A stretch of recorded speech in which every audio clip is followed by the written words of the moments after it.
Sziasztok! És egy nagy, mély levegő, túl vagyok a szóbelin, egész szép eredményt sikerült elérnem, nem számítottam erre, sokat tanultam, a tegnapi nap folyamán is 3 órát aludtam, és most, hogy túl vagyok rajta, ugye videó érkezik. Miért? Mert ugye az élet nem áll meg, és a Chironról, illetve a mostani aktuális égi állásokról érdemes pár információt mondani, illetve ugye ezt is szerettem volna nektek elmondani, hogy sikerült a vizsga, köszönöm szépen, hogy szurkoltatok nekem, nem volt egyszerű, a témakörök ugye táplálkozástudományi MSc-re jelentkeztem, tehát a témakörök egyértelmű az egészség, az egészséges táplálkozás, illetve ugye a szerves kémia, amit még majd, nem is tudom, ez mindig is egy olyan irány volt számomra is, hogy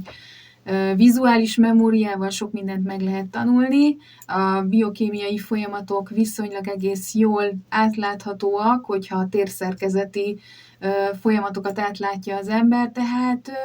embertelen mennyiségű adatról van szó, és ezt mind észben tartani. Ha így jobban megnézem, maga a most jelenleg hivatalosan elérhető biokémiai folyamatok 600 000 biokémiai folyamatról van szó, ami ugye az emberi testben megfigyelhető. Hát ezt észben tartani én nem hiszem, hogy lehet, de hát meglátjuk, hogy mi az, ami rám vár, és mi az, amit még a továbbiakban majd meg kell tanulnom. Meglátjuk. Minden esetre érdekesen alakulnak a folyamatok, és érdemes ugye ezeket is látni. Aktuális tranzit állapotot, mert azért erről érdemes beszélni, nem csak azért egyébként, mert a Chiron is vált, hanem itt most érzelmi tengelyváltás is van.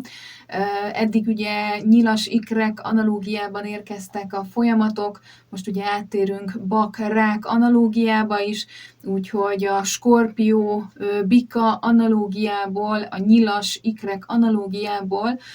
térünk át ugye a bak-rák analógiába, amely tekintetében ismét ugye egy oszcilláló mozgásban, majd még vissza fog térni a nyilas ikrek analógiába, majd pedig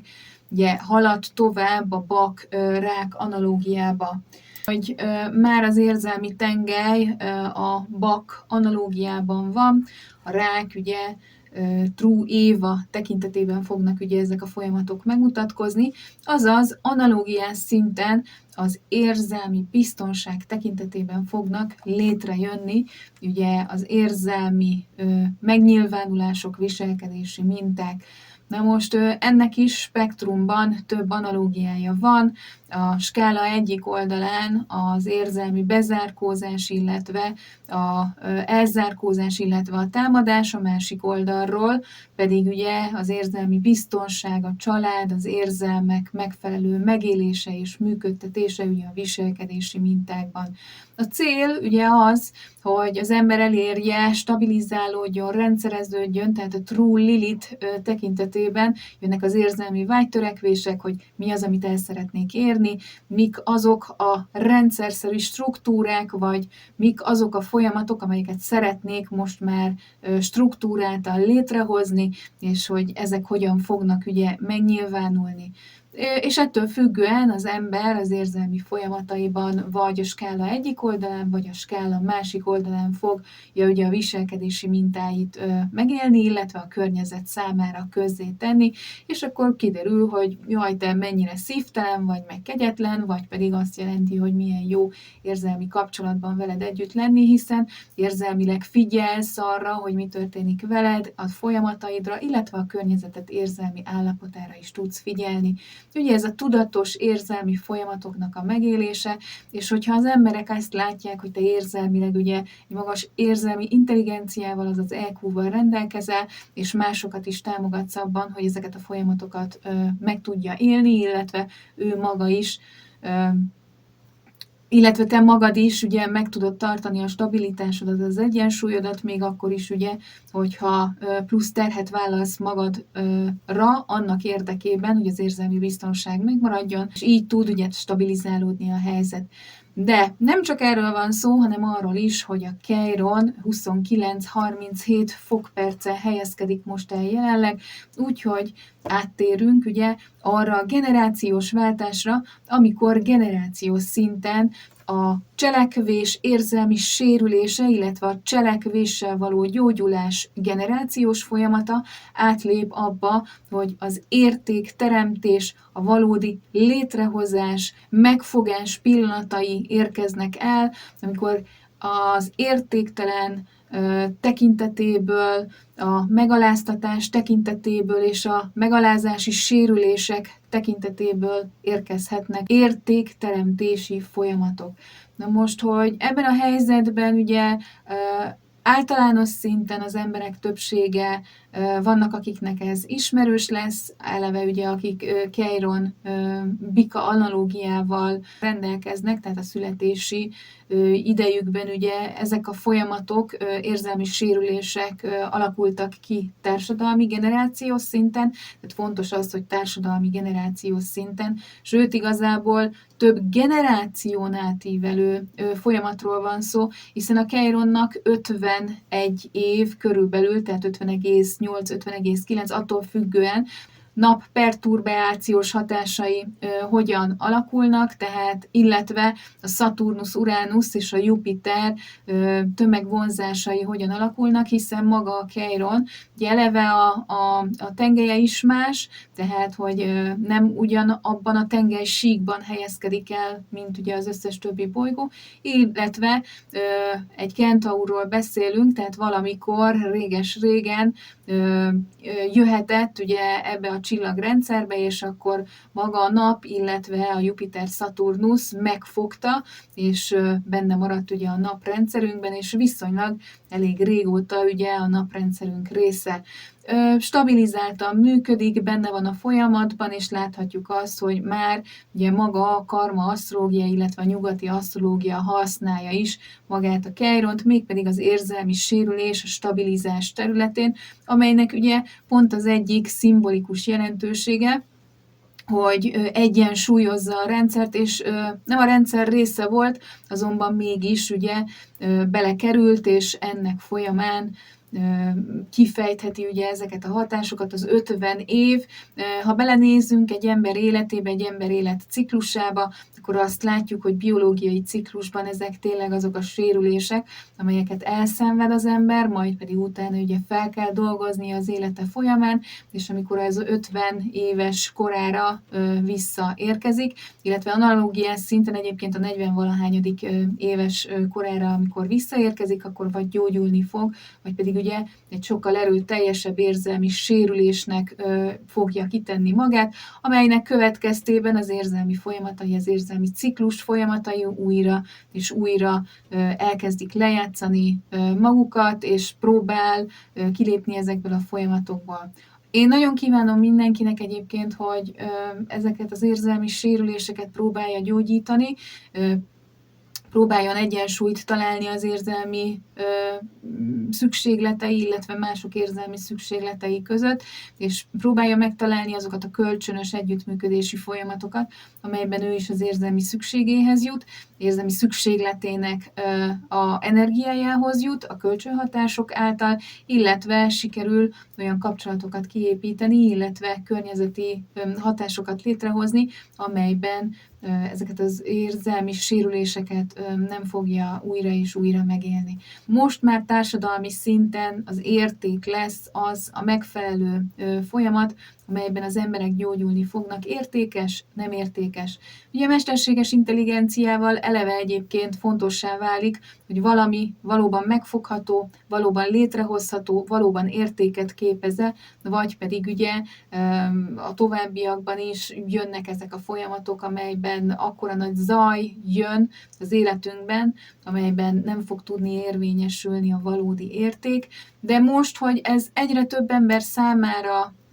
fontossá válik, illetve egyre több ember akar gyógyulni ebben a folyamatban, így ugye generációs szinten, illetve társadalmi szinten lehet egyre több emberrel összetalálkozni, és egyre több emberrel azonos viselkedési mintákat, vagy érzelmi folyamatokat megindítani, hogy az érték létre tudjon jönni. Mindezt ugye egy olyan állapotban, amelyben a Bak Lilith tekintetében, a True Éva tekintetében a rák érzelmi biztonsági folyamatok tudnak létrejönni. Ugye maga a Keironba való átlépés nagyon nincsen messze, elnézést kérek, hogy csak most sikerült, de tényleg fontos volt a vizsga, tudom, most viszont vizsga után egyből jövök, és rakom nektek ki az videót. Már régen láttatok tőlem tranzit előrejelzést, amelyben ugye ezekről a dinamikai folyamatokról beszélek. Hát sok időt vesz el, és tényleg nagyon sok folyamatot csinálok, de nem mentegetőzöm. A lényege az, hogy azért ezek viszont egy számottevő folyamatok, főleg azért, mert ugye maga a Neptunusz is, illetve a Szaturnusz is már a kosban van, a generációs lezárások, újrakezdések már elindultak, és most ugye megmutatkoznak már cselekvés folyamatában, hogy az elmúlt terheket, amiket eddig cipeltek az emberek, ezeket újra létre fogják-e hozni, vagy tudtak-e változtatni, és az új viselkedési mintákkal, vagy az új megvilágításokkal sikerül-e már megtalálni azokat az erőforrásokat, azokat az emberi kapcsolatokat, közösségi folyamatokat, amelyben az ember képviselni tudja magát úgy is, önazonosan, hogy a saját érzelmi szükségletei tekintetében is képes emberekkel együttműködni, és a másik ember is képes-e ugye ezeket az érzelmi folyamatokat megélni. De ehhez ugye az embereknek tudatosítania kellene ezeket az állapotokat, nemzetközi viszonylatban is ugye az asztrológiai irányvonalak elindultak, úgyhogy én nem tudom, hogy mi az, amit hoz majd még a jövő számunkra. Most már ugye a rendszerezések vannak. Én ezeket a tudományos elveket már leadtam, és szeretném a témába behozni azért természetesen ezeket az irányelveket is, hiszen nem véletlen szerettem volna megtanulni, és szeretném a továbbiakban is egyébként a táplálkozás tudományi vonalon végigvinni ugye az érzelmi folyamatokat, aminek a kutatási témája a bél-agy-tengely lesz. Ott is táplálkozás szempontjából a mikrobiom, ami most egyébként is eléggé kutatott a táplálkozási területeken, mégpedig azért, mert maga a mikrobiom kommunikál a szervezettel, egy szimbiózisban működik az emberi testtel, illetve maga a mikrobiom hormonális jeleket ad az agy számára, tehát hogy ugyanúgy dopamin, szerotonintól kezdve, adrenalintól kezdve sok-sok jelátviteli érzelmet kialakító hormont tud termelni, amellyel jeleket ad ugye az ember tápláltságával, vagy a feldolgozás ütemével kapcsolatban, vagy ugye a érzelmi állapottal kapcsolatban az emberi agy számára, amelyet ugye az agy feldolgoz, és az ember ugye egy érzelmi hangulati állapotot alakít ki, és a lélek és a test bizony egyensúlyozni tudja magát, tehát a táplálkozással igenis tudunk megfelelő hormonválaszokat kiváltani ugye a szervezetünkből, és hogyha esetleg mentálisan egy feszültebb helyzetben vagyunk, akkor tudunk segíteni a táplálkozásunkkal annak érdekében, hogy egy jobb helyzetbe tudjuk kerülni, vagy azt a mentális terhelést át tudjuk vészelni. Ugyanez a helyzet abban is, hogyha a testünk egy picikét rosszabb állapotban van, mert már nem figyeltünk annyira a táplálkozásra, ezért ugye ilyen-olyan betegségek alakultak ki a szervezetben, ezért szükséges, hogy mentálisan tartsuk ilyenkor ugye a kapcsolódási dinamikai folyamatainkat, és megpróbáljuk megtalálni ugye az egyensúlyt, a homeosztázist alakítsuk ki, hiszen a test eleve ugye a homeosztázisának fenntartását próbálja megtartani, lélek és biológiai szinten is, tehát a lélek esetében is, hogyha valaki érzelmileg egy feszült helyzetbe kerül, akkor bizony vagy magába folytja azt az érzelmi állapotot, vagy kiborítja a környezetére, attól függően, hogy adó-vevő struktúrában működik, és milyen viselkedési mintákat működtetett eddig az életében, és mi az, ami ugye az ő számára a sikeres viselkedési mintát alakította ki. Szóval sok-sok izgalmas dolog vár ránk, de már ugye a bak-rák struktúrában, amelyben ugye stabilizálni kell, a helyzeteket rendszerezni kell, az állapotokat, és ugye a viselkedési mintákban az érzelmi biztonság tekintetében a skála egyik skála másik oldalán, ugye feszült helyzetben, vagy könnyebb helyzetben megélni ezeket a folyamatokat. Nem mondanám, hogy jó helyzetben vagyok, ugyanis az én helyzetemben is egyszerre 3 dolog indult meg, és ebben a 3 dologban kellene nekem most irányvonalat tartani, stabilizálnom a rendszereket, és nem biztos, hogy mindenre jut idő, meglátjuk, tehát, hogy vagy valamit el kell engednem, vagy picit kevésbé fogok ide visszatérni, hát meglátjuk, az is lehet, hogy az asztrológiát össze fogom olvasztani magával a táplálkozás tudománnyal, és innentől kezdve már csak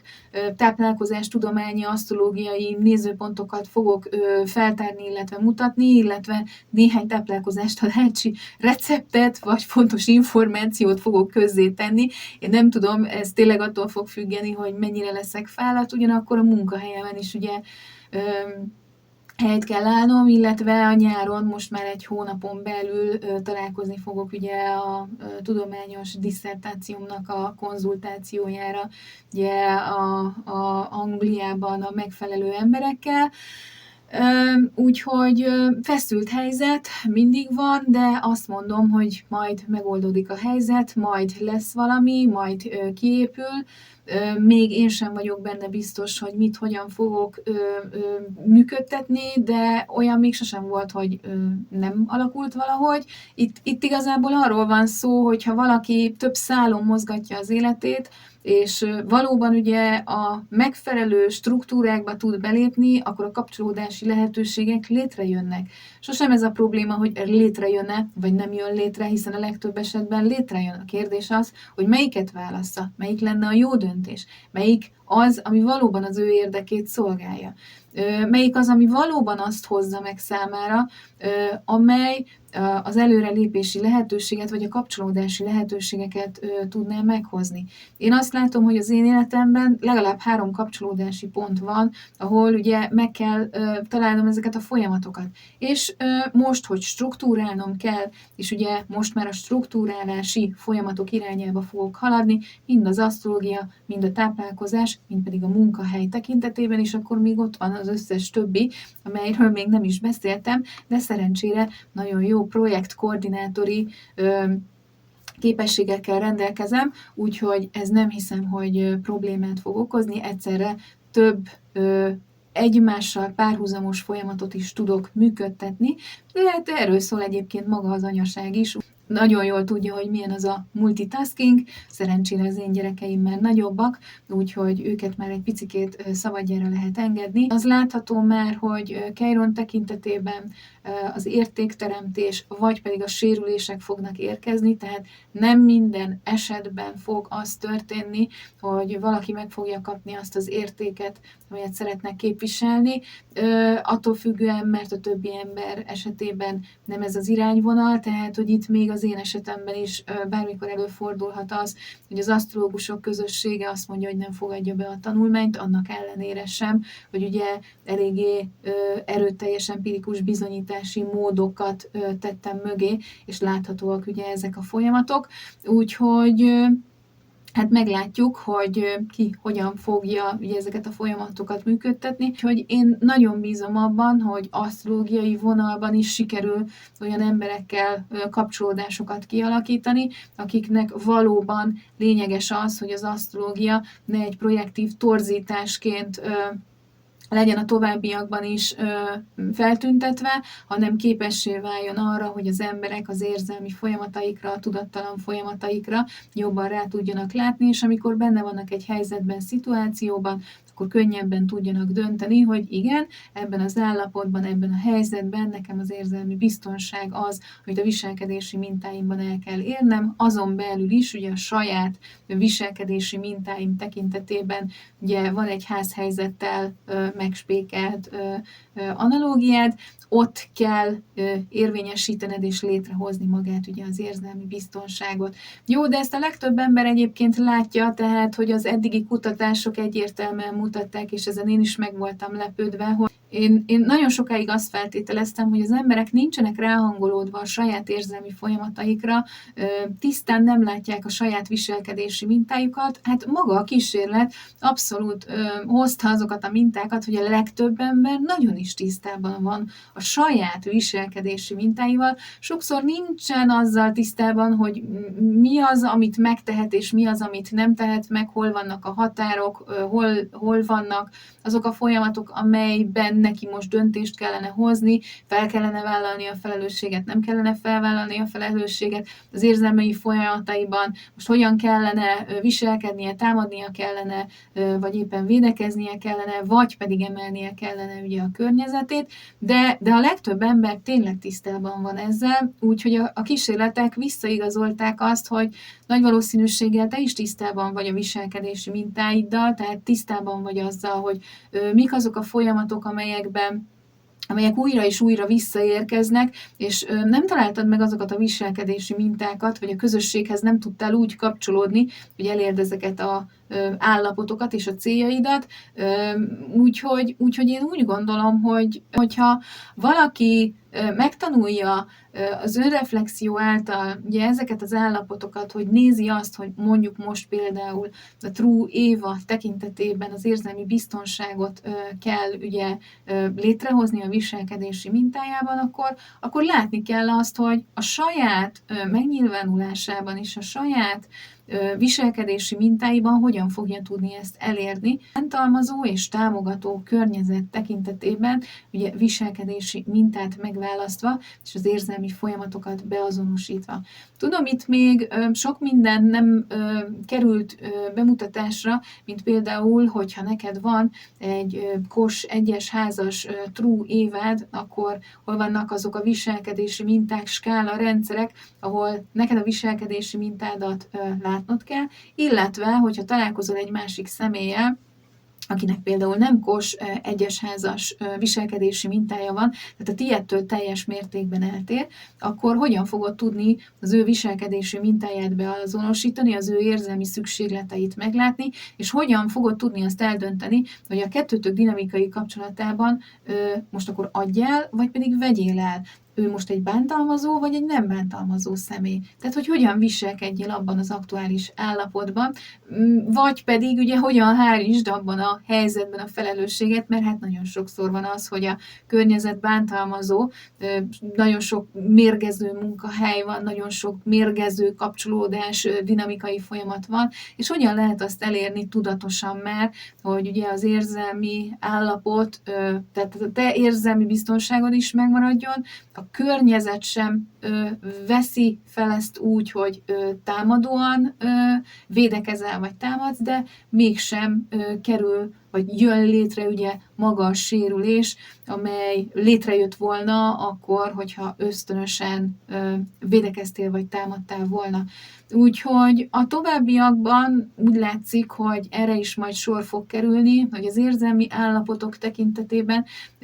a tudatos és nem tudatos viselkedési mintákat, érzelmi folyamatokat lassan el kell kezdeni majd beazonosítani. Én már ugye megtettem, hiszen a tanulmányomhoz hozzácsatoltam ugye a teljes viselkedési minta kalkulátort, amit már itt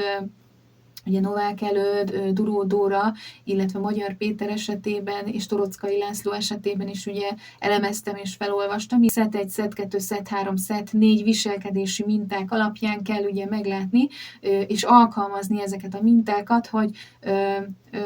passzív, aktív viselkedési mintában, egy SZET 2-es tekintetében milyen viselkedési mintákat kell létrehozni, SZET 3-as tekintetében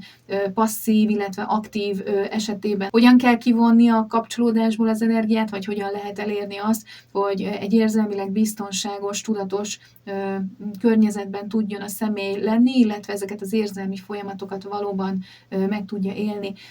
Nagyon nem egyszerű, mert egy bántalmazó környezetben ugye szándékosan ugye stresszes, feszült helyzet van, amelyben nem jut időd arra, hogy érzelmileg egy biztonságos környezetben döntést tudjál hozni, de neked pont azokat a viselkedési mintákat kell ugye kialakítanod, és ezekre a struktúrákra kell majd hivatkoznod, amelyben ugye az érzelmi biztonságot, vagy egy picikét a nyugodtabb környezetet ugye ki tudod alakítani, tehát, hogy mivel a legtöbb ember esetében a struktúra, a stabilitás kialakítása lesz a mérvadó, így erre természetesen lehet majd hivatkozni. Ha viszont te szeretnél a 3-as halmaz viselkedési mintájában megmutatkozni, akkor azt viszont tudnod kell, hogy ott energiát veszel ki a folyamatból, és nem véletlen fognak ugye majd számon kérni rajtad folyamatokat. Tehát, hogy azért a vevő struktúrájú személyeknek is felhívom a figyelmét, hogy nekik meg itt van a sérülés, hogyha vevő struktúrában, a SZET 3-as halmazban a valaki ugye adja a folyamatba az energiát, akkor bizony előbb-utóbb neki is vissza kell majd szolgáltatni az energiát a folyamatban, mert hogyha ezt nem teszi meg, akkor jönnek a védekezési, támadási folyamatok, amelyben nem olyan kellemes lenni, sem a SZET 2-es, sem a SZET 3-as viselkedési minták tekintetében nem olyan jó, hogyha vagy rád kényszerítik ezeket a folyamatokat, vagy pedig kikényszerítik belőled ezeket az állapotokat. Tehát szerintem szent a békesség, a SZET 1-es halmaz a legideálisabb helyzet, de nem mindig tarthatóak fent ezek az állapotok. Sok energiát kell belefektetni, az tény, tehát én is valóban éjszakákat foglalkoztam azzal, hogy ez a dinamikus személyiségmodellt létre tudjam hozni, és most tudjak ugye erről beszélni ebben az állapotban, hogy már egy kialakult struktúrában láthatóak legyenek ugye ezek a halmazállapotok, hogy hogyan fogom tudni közzétenni, azt nem tudom, ez az asztrológiai közösségtől fog függeni, hogyha befogadja, akkor viszonylag hamarabb el fog tudni indulni ugye a bevezetés a rendszerbe, illetve én nem nagyon látom itt, hogy az embereket egyébként ez annyira érdekelni, majd jövőben lehet jobban érdekelni fogja. Most jelenleg azt látom, hogy a legtöbb ember spirituálisan megpróbál rárezonálni az érzelmekre, az érzelmi folyamatokra, megpróbálja megélni ezeket az állapotokat, úgyhogy én el tudom képzelni, hogy lehet, hogy ilyen zene, összeülő, nem tudom, elvonulásokat kellene tartani, ahol mindenki meg tudja tapasztalni, mi is az az érzelmi biztonság, mi az, amikor valóban érzelmi biztonságban van, mik azok a viselkedési minták, amelyekkel ezt el tudja érni, mik a hárítási folyamatok, mik azok az állapotok, amellyel sem védekezési, sem támadási felületet nem ad, és képessé válik a nem támogató kapcsolódásokat minimalizálni annak érdekében, hogy a támogató vagy a kölcsönös együttműködésre alkalmas kapcsolódások létre tudjanak jönni. Jó, tehát, hogy erről szerettem volna egy videót kitenni, és most még csak 37 percnél tartok, talán nem vagyok annyira unalmas ebben a témakörben, úgyhogy ezt szerettem volna nektek elmondani, hogy igen, lehet ezekre készülni. Még a pontos időpontot akartam megmondani nektek, hogy mikor lesz maga a váltás, de ugye itt is lesz majd egy érkezés, tehát most viszonylag sokáig lesz majd a Keiron a Bikában, de majd a téli időszakban a Keiron vissza fog majd érkezni ugye a Kos analógiába, és akkor egy visszaérkezési metódus, egy ciklikus folyamat, egy átgondolási, érzelmi szükségleti állapot egyébként ilyenkor meg szokott érkezni, amikor az ember rendszerezi a gondolatait, és akkor ha akkor ez történt volna, tehát ilyenkor jönnek ezek a tipikus ha, akkor megtettem volna, vagy ha akkor azt tettem volna, akkor ez meg ez lehetett volna. Igazából nem csak rajtad múlik ez a folyamat, hanem a környezeten is, hogy hogyan tudjátok ugye ezeket az állapotokat összeegyeztetni, illetve dinamikailag ki mire képes, mit tud létrehozni. És akkor most már tudom mondani a pontos időpontot, hogy június 20-án fog átlépni a Keiron a bikába, és akkor még nyilas ikrek analógiában lesz ugye ez az állapot, tehát hogy itt is ugye egy keresztbe ide-oda ugráló érzelmi indítatás, illetve viselkedési mintákat fogunk látni, de hát ez az alap, hiszen az érzelmi ciklikus folyamatainkban folyamatos megtapasztalásaink, viselkedési mintáink vannak, tanuljuk a folyamatokat, újabb és újabb viselkedési mintákat alakítunk ki, és ennek függvényében próbáljuk önérvényesíteni magunkat a környezetben, illetve próbáljuk az érzelmi folyamatainkat megfelelően működtetni. Jó, majd a következő alkalommal megnézem azt, hogy mik azok a fitokémiás vegyületek, amelyek az egyensúlyt ki tudják alakítani, és amellyel a stressz helyzet egy picikét jobban lecsitítható, illetve nem csak kémiai szerekkel, de ugye erről szól maga a dopamin, a sport is, illetve erről szól a zene is, amely ugye érzelmileg segít abban, hogy jobban rá tudjatok hangolódni a saját érzelmi folyamataitokra. Nagyon sok technika van abban az irányban, hogy mentálisan emeljük magunkat. Maga a táplálkozás egyébként csak azért lényegibb, hiszen minden nap táplálkozik az ember, minden nap anyagokat visz be a szervezetébe, és hogyha nem jó minőségű anyagokat visz be, akkor az bizony a teste meg fogja érezni, a mentális egészsége meg fogja érezni, a mikrobiomja meg fogja érezni, aki ugye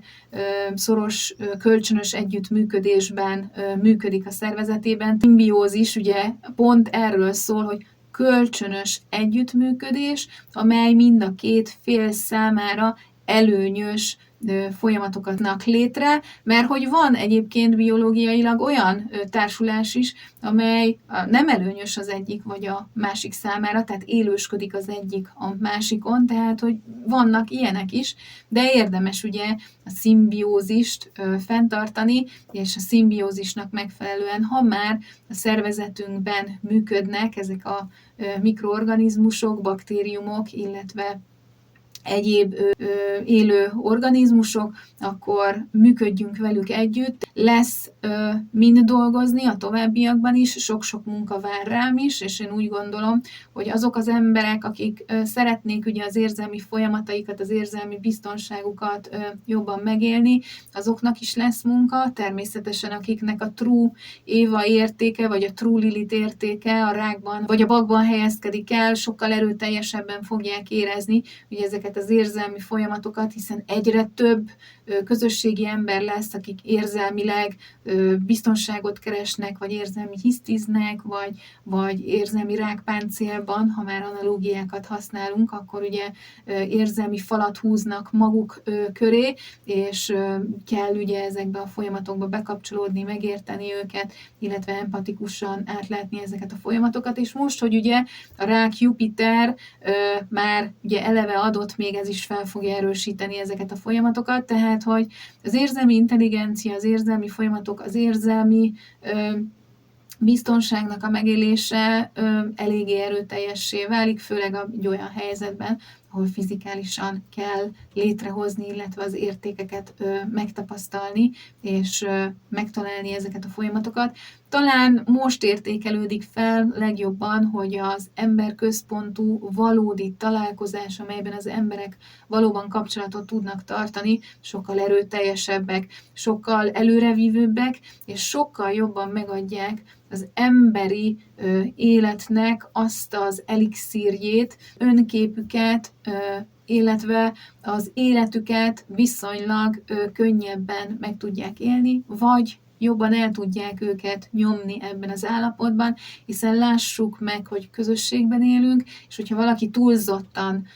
túl erőlteti ezeket a folyamatokat, akkor elveszi mástól a lehetőséget, és az, hogy vannak helyzetek, amelyeket, hogyha túl erőltetsz, akkor nem fogod tudni elérni, meg kell látni azt, hogy hol vannak a határok, hol vannak azok az állapotok, amelyeket még létre tudsz hozni, és mik azok az állapotok, amelyeket már nem tudsz létrehozni, hiszen mindig is vannak olyan állapotok, amely egy bántalmazó környezetben nem hozhatóak létre, és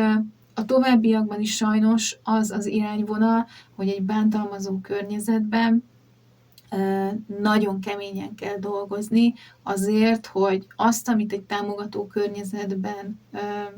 el tudnál érni kevesebb energiabefektetésben, azt egy bántalmazó környezetben sokkal több energiabefektetéssel fogod tudni létrehozni. De jó hír, és ezt tényleg jó hír, ha valaki egy bántalmazó környezetben nőtt fel, és aztán ugye egy kölcsönös kapcsolódási helyzetbe kerül bele, akkor sokkal kevesebb munkával is el fogja tudni érni azokat a folyamatokat, amelyeket eddig jóval nagyobb erőfeszítések útján tudott létrehozni. Tehát tudom, hogy ez az érzelmi bántalmazások tekintetében nem egy jó hír, mert nem jó elszenvedni ezeket az állapotokat, de valamilyen szinten megerősödik az ember, és ha egy jó környezetbe, vagy egy normális közegbe sikerül belekerülnie, akkor képes gyógyulni is, de ugyanakkor az energiafeszítései tekintetében képessé válik arra is, hogy több embert fog tudni támogatni a folyamataiban, hiszen ő neki a megszokott az lesz majd, hogy sokkal több energiát fog a folyamatba belerakni, és ezáltal egyszerre több folyamatot fog vinni. Igen, mosolygok, leesett, nem esett le, én jelenleg 3 folyamatot viszek, volt honnan felküzdenem magamat, és volt honnan rendbe rakni ezeket az állapotokat. Azt hiszem, ez a végszó, úgyhogy elköszönök, találkozunk majd egy következő alkalommal. Sziasztok!